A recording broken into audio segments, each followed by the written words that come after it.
도대체 왜 하느님을 사랑해야 할까요? 하느님을 의무적으로 사랑해야만 한다라는 것이 아니라 하느님께 원망하는 것, 하느님께 불평불만을 하는 것이 오히려 더욱더 자연스러운 것이 아닌가. 아브라함은 창세기에서 하느님을 비웃기까지 합니다. 이것은 단순히 아브라함의 모습이 아니라 우리 모두의 모습이기도 합니다.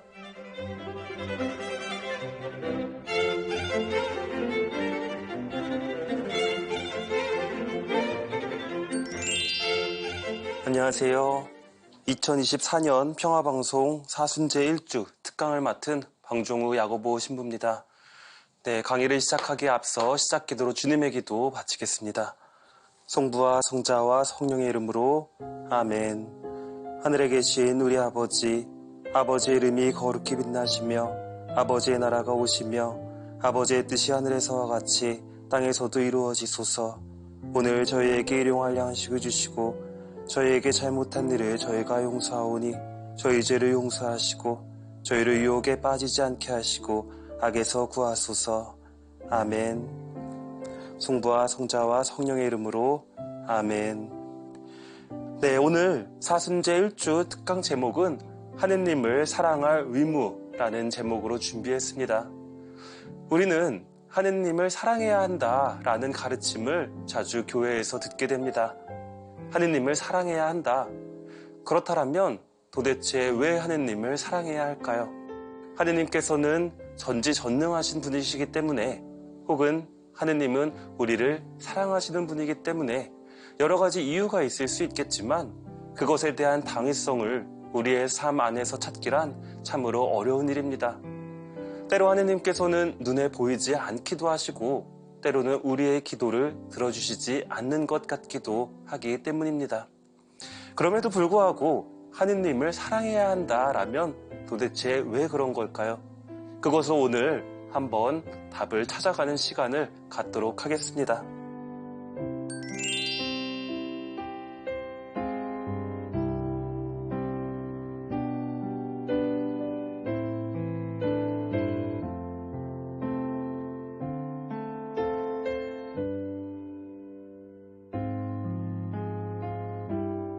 하느님을 사랑할 의무라는 제목은 사실 베르나르도 성인의 동명의 책 제목이기도 합니다. 이 책은 한국에서 번역되진 않았지만 제가 참으로 좋아하는 구절 혹은 제목이기도 한데요. 이것은 사실 하느님을 의무적으로 사랑해야만 한다라는 것이 아니라 우리가 하느님의 사랑을 알게 되면 어쩔 수 없이 그분을 사랑할 수밖에 없다라는 의미에서 사용되는 제목이기도 합니다. 우리의 가족이라든지 친구를 생각하시면 좋을 것 같습니다. 우리는 부모님을 존경하고 사랑하죠. 왜 그렇습니까? 라는 질문 앞에서 우리는 좀처럼 쉽게 그 답을 내릴 수는 없습니다. 하지만 나를 낳아주셨기에 혹은 나를 그만큼 사랑하시기에 공경과 사랑을 드릴 수밖에 없는 것이죠. 누군가를 내가 사랑한다라고 한다면 그 사람의 존재가 나에게 특별하기 때문에 그 사람이 나에게 무언가를 해주기를 바라지 않더라도 그저 그 존재만으로 사랑할 준비가 이미 우리는 되어 있는 경험을 한 번쯤 해보셨을 겁니다. 그렇다면 하느님 역시 우리에게 자연스럽게 그러해야 한다. 그렇기 때문에 지극히 공경해야 한다. 지극히 길 없이 아무런 답 없이 사랑해야 한다. 라고 베르나르도 성인은 우리에게 이야기를 하는데요. 그것에 대한 이야기를 오늘 한번 알아가 보고자 합니다. 하느님을 사랑할 의무, 이것을 소개해드리기에 앞서서 먼저 신학교에서 전해지는 우스갯소리를 말씀드릴까 합니다. 학업과 같은 지루한 과정을 준비하는 것은 사실 신학생들에게 있어서도 굉장히 어려운 일입니다. 특별히 신학교의 학과목은 너무나도 많고 한 과목 모든 대학교 공부들이 그렇듯이 깊이가 있기 때문에 시험 준비를 한다는 것은 굉장히 어려운 일이죠. 미리 준비를 하려고 하지만 그것을 좀처럼 완벽하게 해내기는 아주 어렵습니다. 그렇기 때문에 우리 학생들은 시험이 다가오면 다가올수록 하느님께 이렇게 기도한다고 합니다. 아버지께서는 무엇이든 하실 수 있으시니 이 잔을 저에게서 거두어 주십시오. 하지만 당연히 시험 기간은 계속해서 다가오고 하느님께서는 이 시험의 잔을 학생들에게서 거두어 가시지 않죠. 자, 그렇게 해서 시험 당일이 됩니다. 시험 당일이 되면 교수 신부님이 강의실에 들어와서 칠판에 시험 문제를 적게 되시는데 그 시험 문제를 적는 교수님의 뒷모습을 보면서 신학생들은 이렇게 기도합니다. 아버지, 저들을 용서해 주십시오. 저들은 자기들이 무슨 일을 하는지 모릅니다. 네, 그렇게 시간이 지나고 시험이 끝났습니다. 그리고 이제 자연스럽게 시험 성적을 확인할 날이 다가오죠. 그 성적표를 받아보고는 학생들은 이렇게 기도합니다. 저의 하느님, 저의 하느님, 어찌하여 저를 버리셨습니까? 참으로 우스운 농담입니다. 그리고 미리 시험 준비를 하지 못한 학생들의 어리석음을 그렇게 이야기하는 것 같기도 한데요. 사실 이 이야기를 곰곰이 생각해보면 저도 모르게 제 마음속에 무언가 찔리는 그런 감정을 얻게 됩니다. 왜냐하면 나중에 내가 하느님 앞에 섰을 때 과연 이런 모습이 아닐까라는 생각이 들기 때문입니다. 우리는 신앙 안에서 이러한 경우를 종종 경험하게 됩니다. 평소에 어떠한 준비도 잘 해놓지 못하고 있다가 필요할 때만 하느님을 찾게 됩니다. 이웃에 대한 험담, 나의 즐거움을 위한 행동, 저 사람만은 용서할 수 없다라는 미움 속에서 우리는 갈 길을 잃고 헤매고 또 하느님의 음성을 전혀 듣지 못하다가 필요할 때만 하느님, 저의 기도를 들어주십시오. 어찌하여 저를 버리십니까? 라는 기도를 하곤 하는 것입니다. 이것은 우리 신앙인이라면 한 번쯤 경험했을 만한, 그리고 혹은 자주 우리가 신앙인으로서의 모습을 갖지 못할 때 생기는 일인데요. 그렇다면 도대체 우리가 이렇게 어리석은 모습을 갖게 되는 이유는 과연 무엇일까요? 그것은 하느님이 가지고 계신 고유한 특징 때문이다라고 할 수 있을 것 같습니다. 그래서 저는 이제 하느님의 특징 3가지 정도를 제 나름대로 정리해서 말씀드릴까 하는데, 그중 첫 번째는 보이지 않는 하느님입니다. 보이지 않는 듯한 하느님이라고도 말씀드릴 수 있겠습니다. 하느님은 우리가 유혹을 받을 때, 혹은 잘못을 저지를 때, 그리고 무언가를 청할 때 도무지 그 모습을 드러내 보이지 않으십니다. 하느님께서 우리 곁에 나타나셔서 너 이렇게 행동해라. 너 이렇게 하는 것이 맞다. 이렇게 하는 것이 너의 미래를 더욱더 밝혀줄 것이다. 라고 하나하나 우리에게 말씀해 주시면 너무나도 좋을 텐데 하느님께서는 우리에게 그 모습을 보여주시지 않으십니다.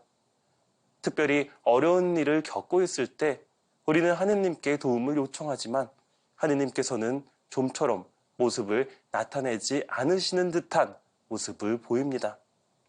그런가 하면 하느님의 두 번째 특징은 인간의 방식과 다르게 행동하신다는 겁니다. 간절한 기도를 청할 때 우리는 사실 하느님께 여러 가지 세부적인 것들을 말씀드리는 경우가 많습니다. 하느님, 언제까지 이렇게 될 수 있도록 해주세요. 언제까지 제가 건강할 수 있게 도와주세요.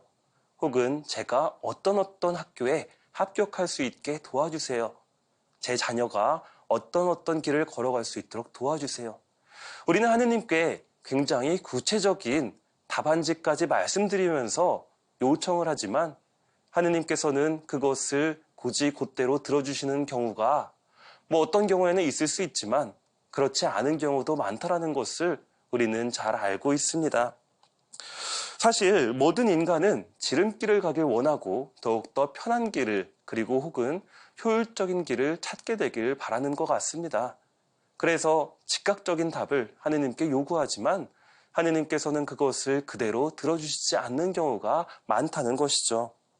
자, 그래서 우리가 하느님께서는 왜 우리의 방식과 다르게 활동하실까? 혹은 우리가 원하는 시간과 다른 시간 안에서 우리의 기도를 들어주실까라는 의문을 갖게 됩니다. 그리고 이것은 또 다른 문제를 하나 더 파생시키기도 하는데, 하느님의 방식과 인간의 방식의 충돌, 하느님의 시간과 인간의 시간의 다름, 이것은 사실 하느님이 가지고 계신 또 하나의 특징이다라고 할 수 있을 것 같습니다. 그렇다면 이제 마지막으로 세 번째 특징을 말씀드릴 수 있을 것 같은데, 이 세 번째는 앞선 두 가지와 비슷하면서도 이 모든 것을 포괄하는 이야기이기도 합니다.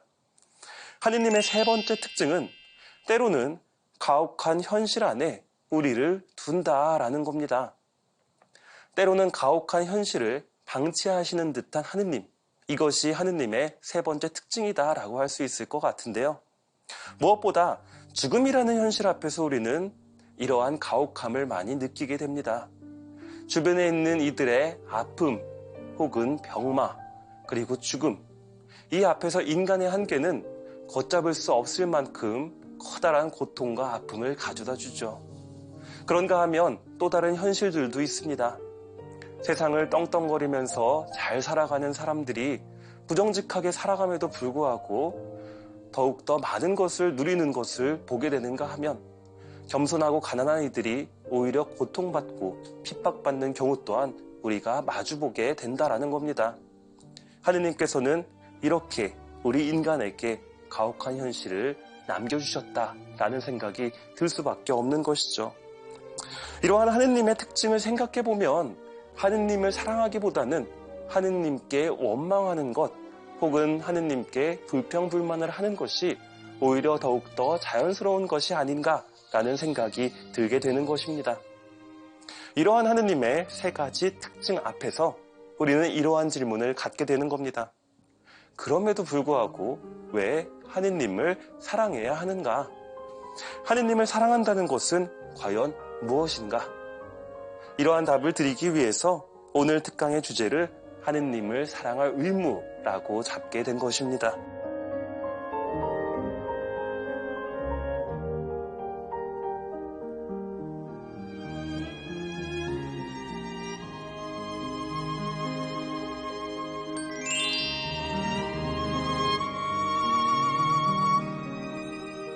앞선 이러한 하느님의 특징들 앞에서 우리와 똑같은 경험을 하고 똑같은 질문을 던졌던 성경의 인물들을 함께 다뤄보고자 합니다.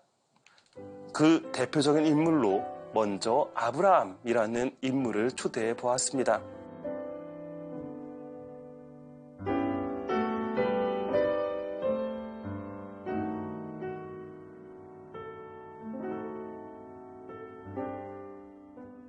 아브라함은 이스라엘의 선조로서 매우 특별한 위치를 가지고 있지만 한편으로는 굉장히 우리와 같은 인간적인 면모, 즉 부족함과 한계를 갖고 있는 인물이기도 합니다.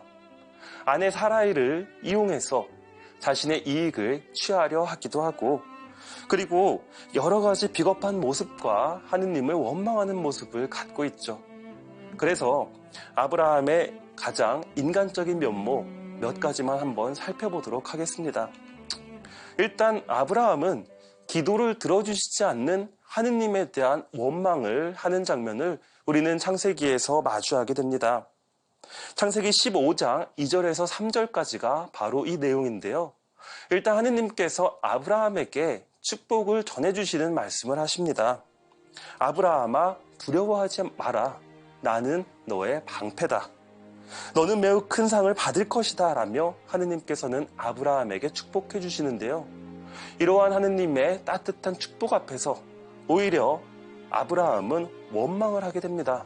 바로 이어지는 구절이 바로 이 구절인데, 주 하느님, 저에게 무엇을 주시렵니까? 저는 자식 없이 살아가는 몸, 제 집안의 상속자는 다마스쿠스 사람 엘리에제르가 될 것입니다.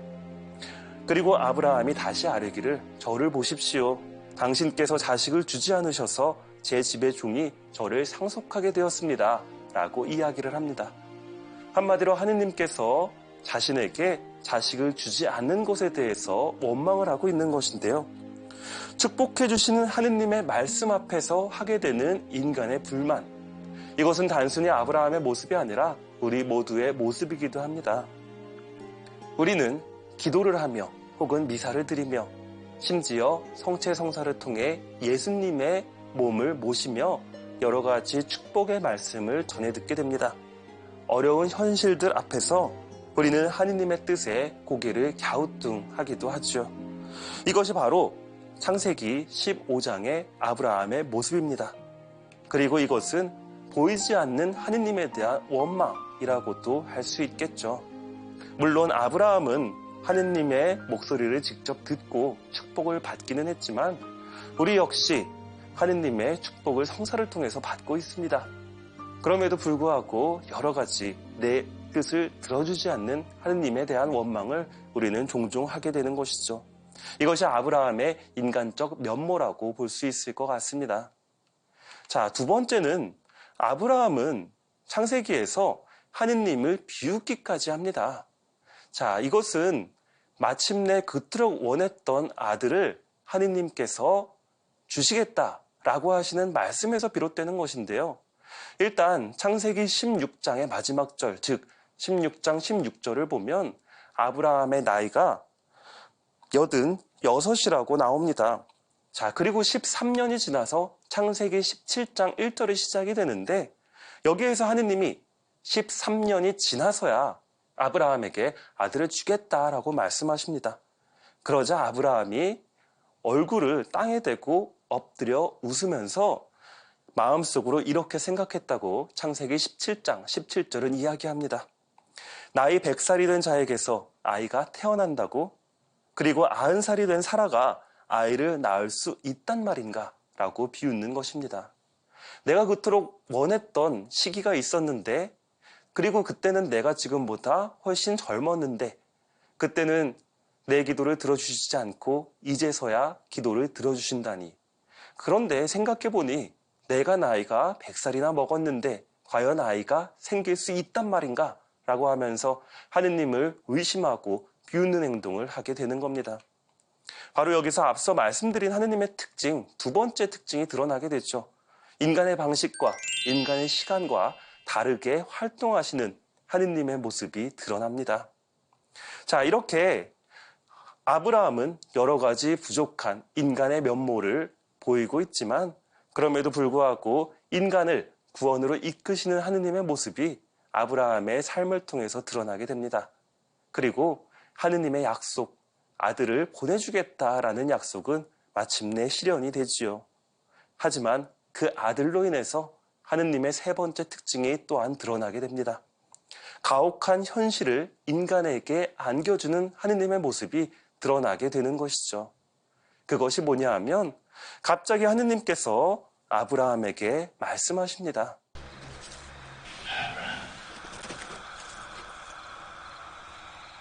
너의 아들, 네가 사랑하는 외아들 이삭을 데리고 모리아 땅으로 가거라. 그곳 내가 너에게 일러주는 산에서 그를 나에게 번제물로 바쳐라.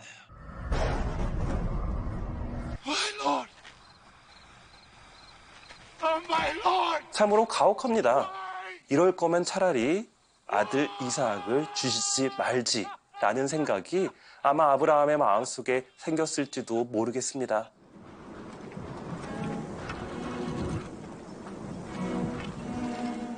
물론 아브라함은 그 다음 구절에서 어떠한 이런 반구도 하지 않고 하느님의 말씀에 순종합니다. 창세기 22장 2절 우리가 함께 잘 살펴봐야 할 대목인데요.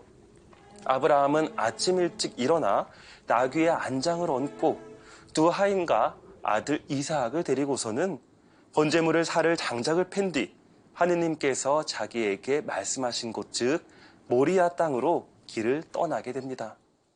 참으로 아브라함의 그 이전의 인간적인 면모와는 달리 굉장히 순종적인 모습을 보이는 듯한데 이것을 잘 묵상해 보면 이 구절을 잘 생각해 보면 다소 복잡한 아브라함의 심정이 드러납니다.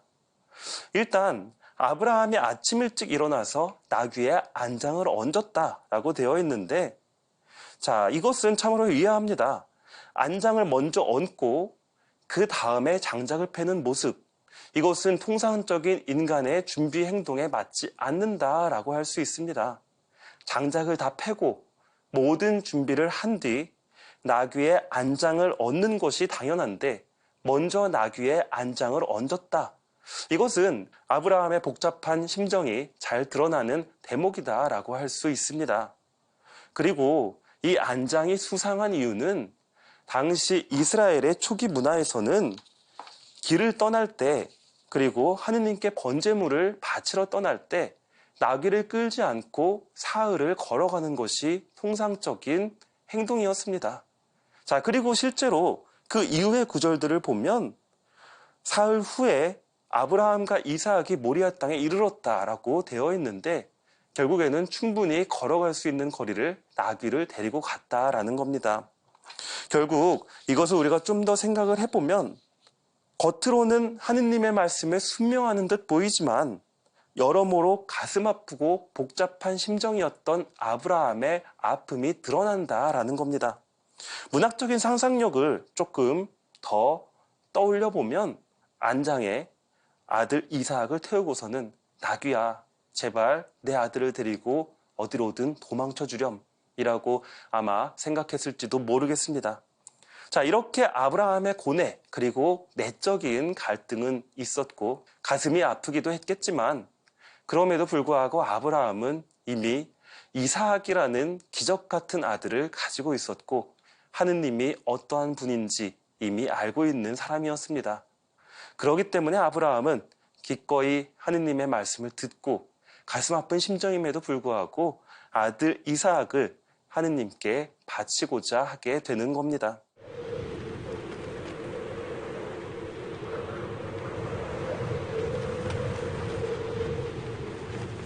아브라함의 마음을 확인하신 하느님께서는 천사를 보내서 이렇게 이야기합니다. 그 아이에게 손대지 마라. 그에게 아무 해도 입히지 마라.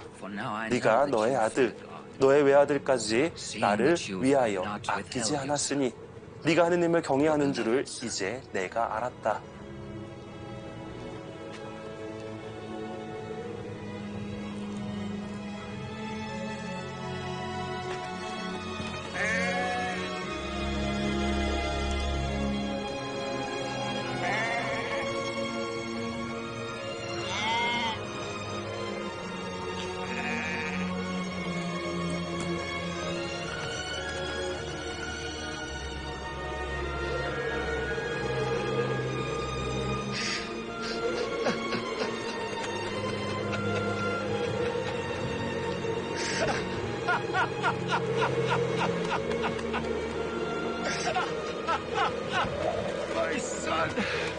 그 결과는 우리 모두가 알고 있듯 해피엔딩이라고 할 수 있겠죠.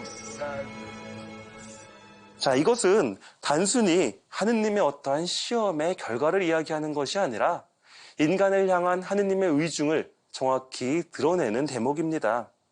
일단 너의 외아들까지 나를 위하여 아끼지 않았으니 라는 대목을 보면 아들을 바치지 않았음에도 불구하고 그 마음을 그대로 알아주시는 하느님의 전지전능한 마음이 드러난다라고 할 수 있습니다. 그리고 네가 하느님을 경외하는 줄을 이제 내가 알았다라고 말씀하시는데 결국 어떠한 절망 속에서도 가져야 할 하느님을 향한 경외심, 하느님을 향한 믿음이 있어야 된다라는 것을 이 구절은 우리에게 알려줍니다. 그리고 내가 알았다라고 하시는 것을 통해서 하느님께서는 다시 한번 모든 것을 알고 계시는 분이시다라는 것이 드러나게 되는 것이죠. 자, 선행적인 사랑, 하느님의 사랑이 있었다라면 그 약속을 지키고자 하는 때로는 부족하지만 인간 아브라함이 그 부족함 안에서도 응답을 했다라는 것, 이것이 바로 하느님께서 우리를 당신의 신앙으로 초대하시는 가장 근원적인 모습이다라고 할 수 있을 것 같습니다. 자, 그런데 이제 아들 이삭 대신에 하느님께서는 어린 양을 보내주시죠. 가시덤불 속에 있는 어린 양을 통해서 아들 이삭 대신에 번제물을 바치도록 천사를 통해서 명령하십니다. 여기에서 이제 우리는 하느님의 어린 양이 그럼 과연 무엇인지 한번 이것과 연결시켜서 생각해 볼 수 있을 것 같습니다. 아마 이런 사진 한 번쯤 보셨을 겁니다. 서양화를 보면 어린 양이 있고 어린 양의 가슴에서 피가 나오거나 그 어린 양의 머리 뒤로 후광이 있는 모습을 보게 되는데 바로 이 어린 양이 예수 그리스도를 상징하는 것이다 라고 할 수 있죠. 그래서 요한복음 1장 29절에서 세례자 요한은 예수님을 가리키면서 이렇게 이야기합니다. 보라, 세상의 죄를 없애시는 하느님의 어린 양이시다. 물론 이 어린 양이라는 것은 여러 가지 의미를 함축하고 있습니다. 탈출기 때 이스라엘 백성이 이집트를 떠나기 전 문설주에 발랐던 어린 양의 피를 의미하는 것에서 속죄 양의 피를 의미하는 것이기도 하고, 또한 구약시대에 하느님께 바쳤던 속죄 제물을 의미하는 것이기도 합니다. 그리고 지금까지 살펴본 이삭 대신 하느님께 바쳐진 어린 양을 의미하는 것이기도 하죠. 어쨌든 결국 어린 양은 누군가를 대신하는 속죄 제물을 의미하는데, 예수님이 결국 신약 성경 안에서 직접 이 어린 양이 되셔서 사랑을 실현시키신다라는 겁니다. 자, 여기에서 중요한 건 뭐냐 하면 지금까지 말씀드렸던 아브라함과 이삭의 관계입니다. 자, 아브라함의 이삭을 봉헌함. 그러나 이것은 하느님에 의해서 이루어지지 않습니다. 그런데 구약에서의 아브라함과 이삭의 이 이야기가 신약에서 똑같이 반복된다라는 겁니다. 바로 이삭은 예수님이 되는 것이고 아브라함은 하느님이 되는 것이죠. 이 둘은 분명한 차이점을 가지고 있습니다. 아브라함은 이삭을 바치지 않을 수 있었지만 하느님께서는 예수님을 인간에게 바쳤다, 내어주셨다라는 겁니다. 바로 인간의 죄를 용서하기 위해서.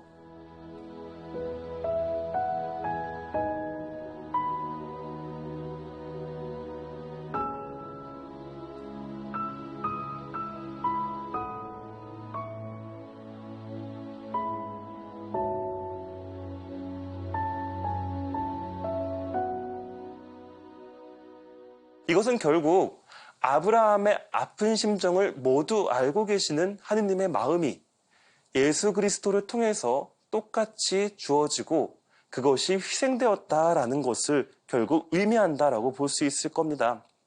자, 이렇게 해서 구약의 아브라함과 신약의 하느님의 고통은 서로 대비가 된다라고 할 수 있을 것 같습니다.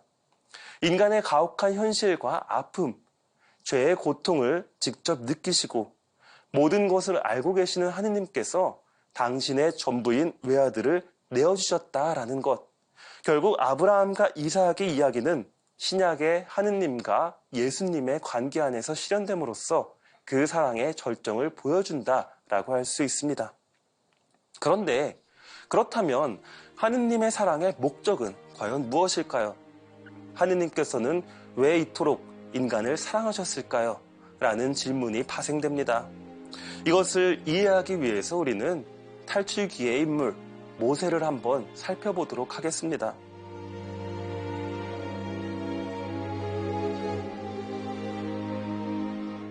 자, 일단 앞서 서두에 말씀드렸던 하느님의 세 가지 특징이 탈출기에서 역시 그대로 드러납니다. 일단 보이지 않는 듯한 하느님은 이스라엘인들에 대한 이집트인들의 탄압에서 드러나게 되죠. 아주 오랜 시간 동안 이스라엘 사람들은 이집트의 탄압을 받게 됩니다.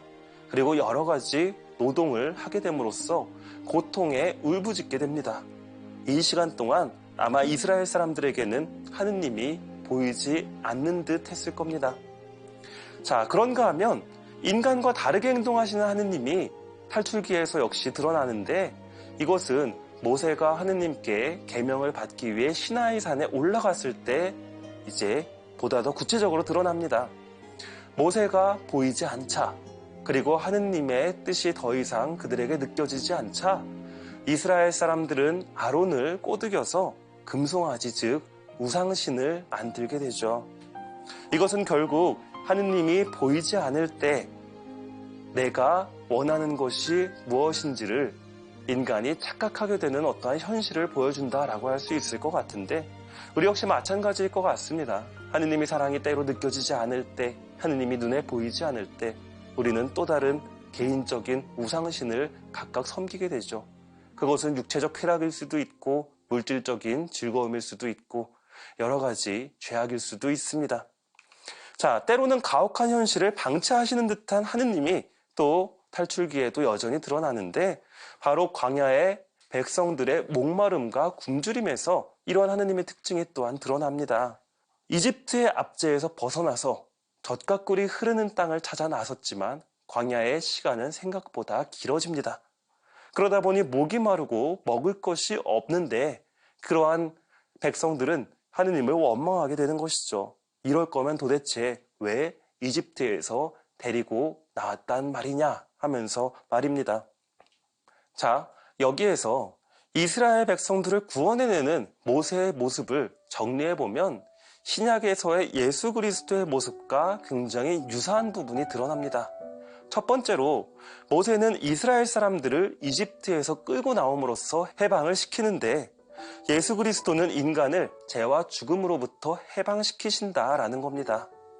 자, 모세는 파스카 희생양을 통해서 맏배와 맏아들을 죽이는 하느님의 심판으로부터 이스라엘 백성들을 보호하게 되는데 예수 그리스도는 직접 당신이 그 속죄 제물이 됨으로써 그리스도의 죽음을 통해 인간의 죄의 구속이 그야말로 용서된다. 그것이 벗겨지게 된다라고 할 수 있는 겁니다.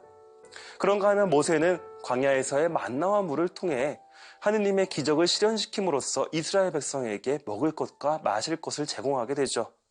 예수 그리스도는 당신이 직접 당신의 몸과 피를 통해 우리에게 성체와 성혈로서 생명의 양식을 전해주시게 됩니다. 또한 모세는 탈출기에서 광야에서의 백성의 불평불만을 마주하게 됩니다. 이것은 신약에서 나타나는 현세에서의 그리스도인 혹은 당시의 이방인들로 표상이 되기도 하고 현재 이 시간 안에서 살아가고 있는 우리 모든 그리스도인을 의미한다라고도 할 수 있을 것 같습니다. 그런가 하면 모세는 하느님과 계약을 체결하게 됩니다. 그렇게 해서 십계명을 받게 되는데 예수 그리스도 역시 우리에게 새로운 계약과 계명을 가져다 주게 되죠. 물론 이 새로운 계약은 구약의 계약을 파기하는 것이 아닌 오히려 완성하는 것이다 라고도 할 수 있는데 이것은 예수 그리스도의 직접적인 말씀을 통해서 이루어지는 것이기도 합니다. 산상설교를 통해서 우리가 보다 더 이것을 잘 실천할 수 있는 방법을 예수 그리스도는 알려주시는 거죠. 자, 그런가 하면 모세는 약속의 땅 가나안을 향하여 걸어가게 됩니다. 이스라엘 백성을 이끌고. 자, 예수 그리스도는 하느님의 나라를 향해서 우리를 이끌고 가신다라는 겁니다. 그리고 부활을 통해서 그것을 직접 실현시키신다라는 거죠. 자, 여기에서 모세와 예수 그리스도의 다소 유사한 점이 드러나기도 하지만 또 한편으로는 역시 분명한 차이점이 드러납니다. 일단 모세의 모습은 어디까지나 이스라엘 사람들에게 국한되어 있다라는 거죠. 보편성이 결여되어 있습니다.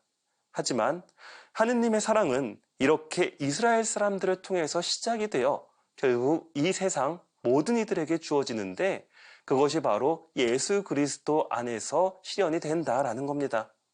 모세는 하느님과 이스라엘 백성의 중재자였지만 예수 그리스도는 하느님의 아들로서 당신이 직접 희생되는 어린 양이 된다라는 겁니다. 바로 하느님께서는 고통 중에서 내 외아들을 넘겨주는 고통 중에서 이것을 실현시키게 되는 것이죠.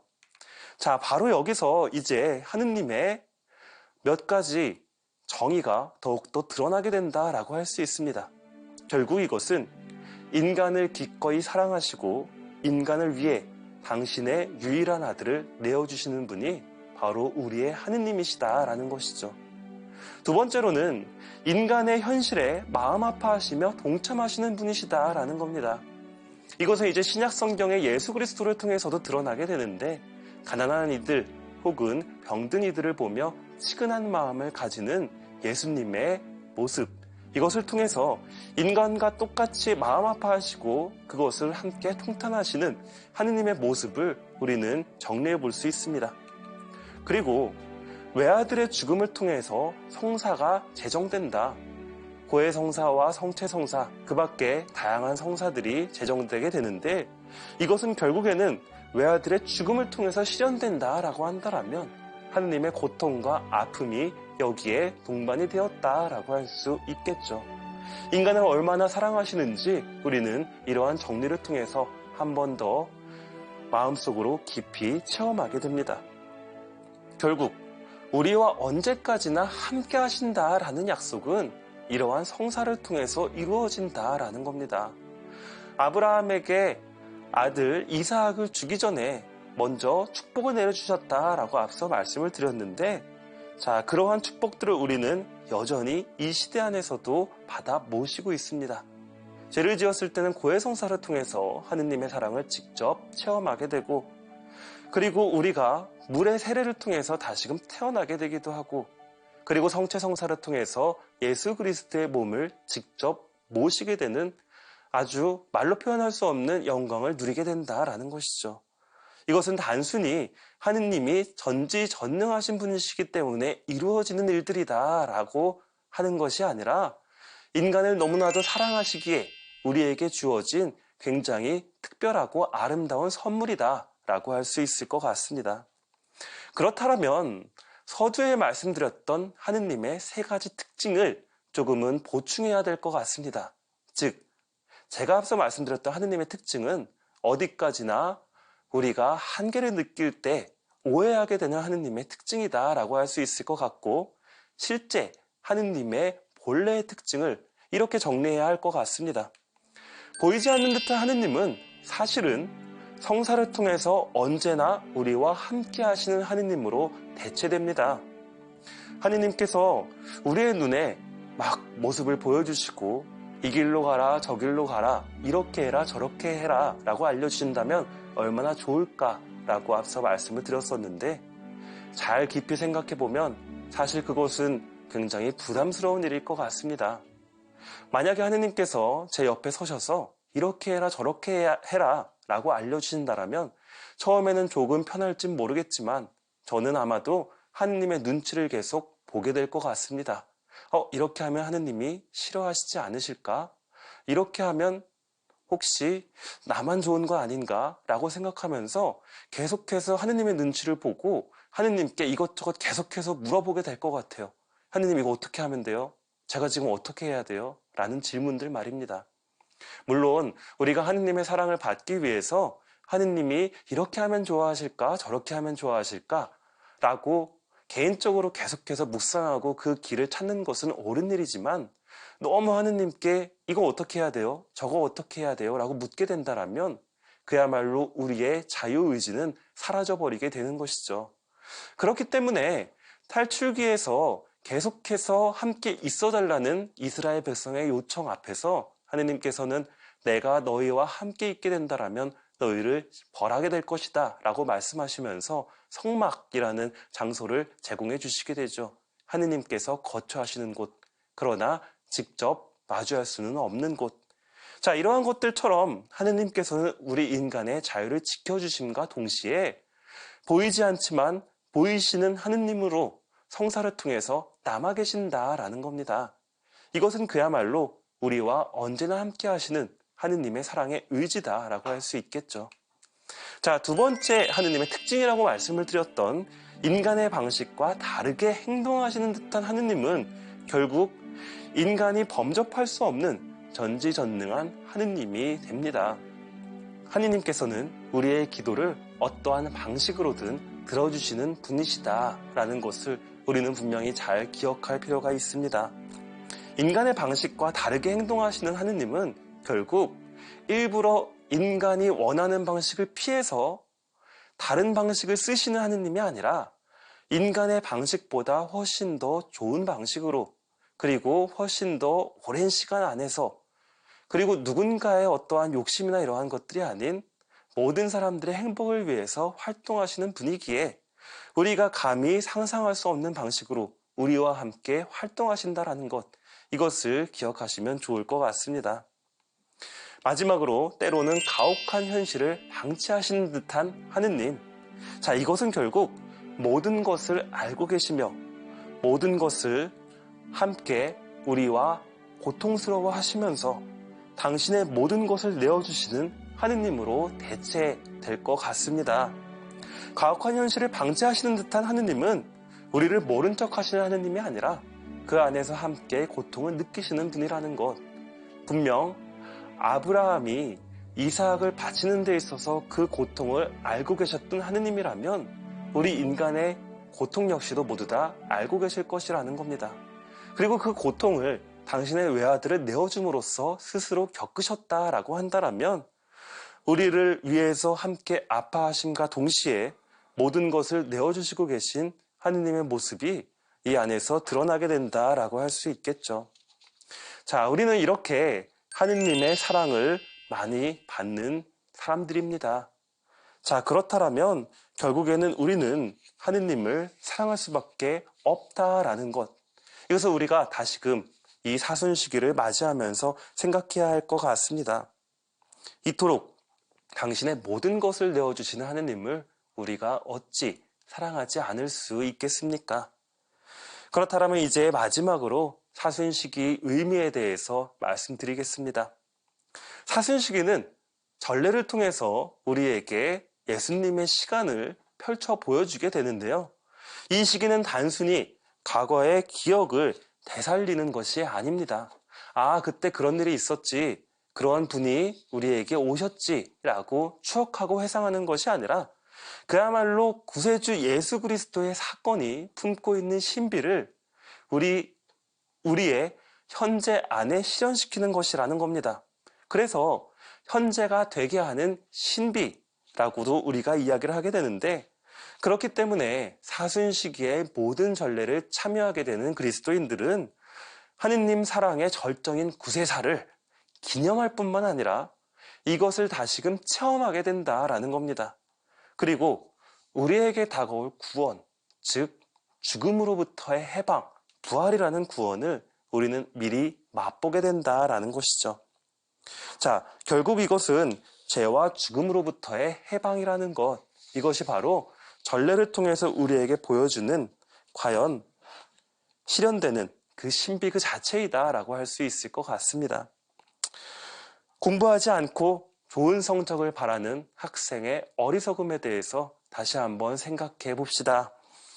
우리는 쉽게 좋은 결과를 취득하길 바라고 빠른 결과를 원하고, 그리고 별다른 노력 없이 무언가를 성취하기를 바라곤 하지만 아주 커다란 노력 없이 더욱더 좋은 결과를 기대할 수 없다는 것을 여러 가지 경험을 통해서 알고 있습니다.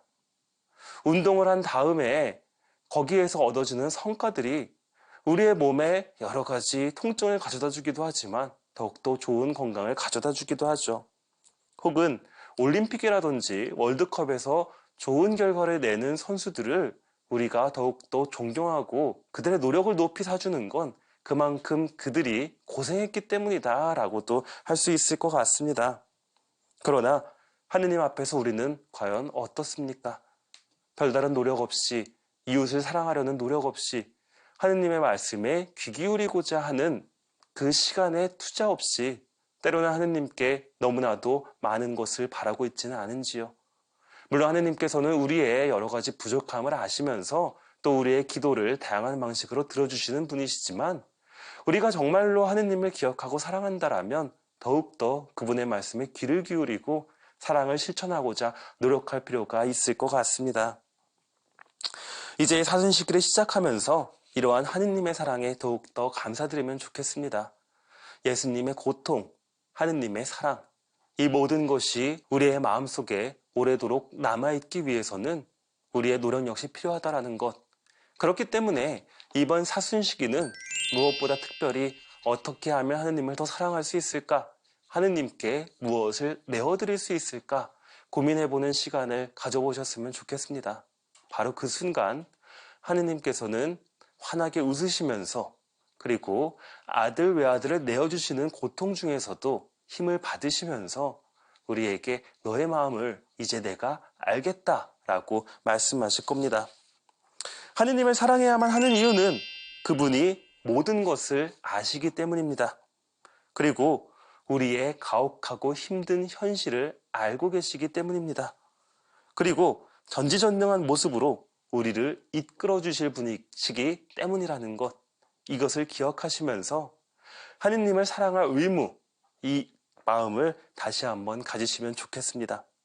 이것은 앞서 말씀드린 것처럼 우리가 어떠한 의무감에 의해서 하느님을 사랑해야 한다는 것이 아니라 하느님이 우리를 이토록 사랑하셨으니 우리 역시 사랑할 수밖에 없다라는 강조의 의미라는 것을 다시금 마음에 되새기면서 이번 사순시기 정말 따뜻한 마음으로 희망찬 마음으로 잘 보내시고 부활을 기쁘게 맞이하시길 바랍니다. 그러면 마침 기도로 영광송 바치고 오늘의 강의 마치도록 하겠습니다. 성부와 성자와 성령의 이름으로 아멘. 영광이 성부와 성자와 성령께 처음과 같이 이제와 항상 영원히 아멘. 성부와 성자와 성령의 이름으로 아멘.